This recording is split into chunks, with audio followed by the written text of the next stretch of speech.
We are intrigued and mesmerized by legendary powers of the empires that shaped our world. How they began, who led them, who commanded their armies, who were their sworn enemies, what were the turning points that sealed their fate. Buckle up, because this is where the story of humanity becomes larger than life.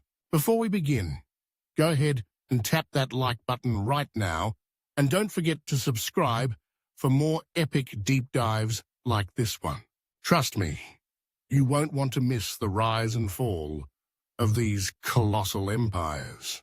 The world map of empires throughout human history has been dynamic, reflecting the rise and fall of powerful civilizations. Empires have expanded and contracted across continents, shaping political, cultural, and economic landscapes. Our journey begins 3000 BCE, where recorded history first unfolds. The Ancient Empires. Part 1. The Dawn of Empires. The Cradle of Civilization. Around 3100 BCE, the Sumerians established the first city-states, such as Uruk and Ur, in what is now southern Iraq. These city-states were the foundation of organized governance, trade, and culture. Mesopotamian empires featured the Sumerians, Akkadians, Babylonians, and Assyrians dominating the Fertile Crescent. It all started with Mesopotamia, the cradle of civilization. I can almost picture the mud brick ziggurats of Sumer, where scribes etched cuneiform tablets that would outlive the kings who commissioned them. The Akkadian Empire soon followed from 2334 to 2154 BCE, with Sargon the Great forging a new path for centralized rule. This empire laid the groundwork for future conquests, occupying regions that included modern-day Iraq and parts of Syria. Its military prowess was demonstrated through a centralized army, which expanded its territory but eventually succumbed to internal strife and external pressures. Led by Sargon of Akkad, the first known emperor in history. In 24 BCE, Sargon of Akkad united these city-states, creating the world's first empire. The Akkadian Empire stretched across the Fertile Crescent, from the Persian Gulf to the Mediterranean. Sargon's military genius and centralized administration allowed the Akkadians to dominate trade and culture. However, internal rebellions and invasions by the Gutians led to their downfall, paving the way for the Neo-Sumerian Empire, which briefly restored order before succumbing to external pressures. Egyptian Empire centered along the Nile. It expanded into Nubia and the Levant from 2686 till 1070 BCE. To the west, the Egyptian Empire flourished along the Nile. Unified under pharaohs like Khufu and Ramses II, Egypt became a beacon of architectural and cultural achievement. The Old Kingdom built the pyramids, while the New Kingdom expanded into Nubia and the Levant. Armies marched in the name of Ra, and generals defended borders from Nubia to the Sinai. Its armies were formidable, engaging in conflicts with neighboring Nubia and the Hittites, ultimately leading to its decline as the Roman Empire began to rise. Ramses VI's clash with the Hittites at Kadesh marked one of history's first recorded battles. However, invasions by the Sea Peoples and internal strife led to Egypt's decline, leaving it vulnerable to Assyrian and Persian conquests. Meanwhile, in South Asia, the Indus Valley Civilization thrived along the Indus River from 2600 to 1900 BCE. Known for its advanced urban planning and trade networks, this civilization left behind enigmatic ruins like Mohenjo-Daro and Harappa. Though its decline remains a mystery, climate change and shifting river patterns likely played a role. The region would later see the rise of the Maurya and Gupta empires. From 1600 to 1178 BCE, in Anatolia, the Hittites emerged as a powerful force, rivaling Egypt for control of the Levant. Under leaders like Suppiluliuma, they expanded their territory and developed early ironworking techniques.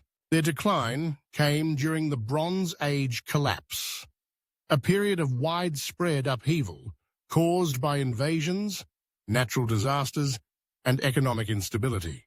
During the period from 1600 to 1046 BCE, in East Asia, the Shang dynasty rose along the Yellow River. Known for their bronze craftsmanship and early writing system, the Shang laid the foundation for Chinese civilization. Their fall came in 1046 BCE when the Zhou dynasty overthrew them, ushering in a new era of Chinese history.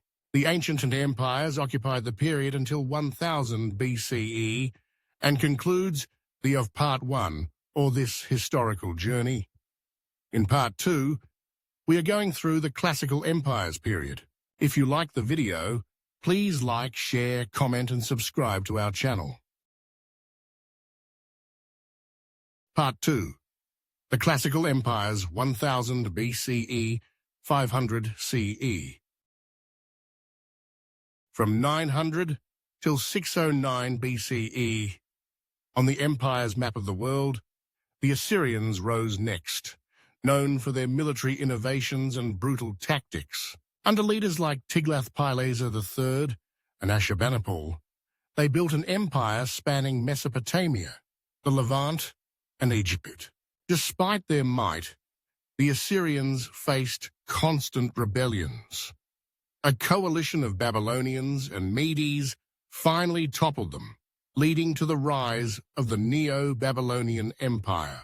Next, we head to the might of the Persian Empire under Cyrus the Great and Darius, leaders who revolutionized governance with satrapies and royal roads from 550 to 330 BCE. Their generals wielded immense power, forging alliances and crushing rebellions from Anatolia to the Indus Valley. Under Darius thus, the empire reached its zenith, but conflicts with the Greeks, including defeats at Marathon and Salamis, weakened their hold. Alexander the Great's conquests in 330 BCE marked the end of Persian dominance. One young king, with an army fueled by ambition, toppled the Persians and marched his phalanxes clear to India, marking the era of the Macedonian Empire from 3006 till 323 BCE. His victories at Gaugamela and Hydaspes showcased his brilliance, but his untimely death in 323 BCE left his empire fragmented among his generals, giving rise to the Hellenistic kingdoms like the Seleucid and Ptolemaic empires. If you're intrigued by the idea that a single person's ambition can redraw the map, smash that subscribe button right now, because the saga doesn't end here. In fact, it's just getting started. Now let's talk about the juggernaut that set the gold standard for imperial rule: Rome. Rome began as a republic, but transformed into an empire under Augustus.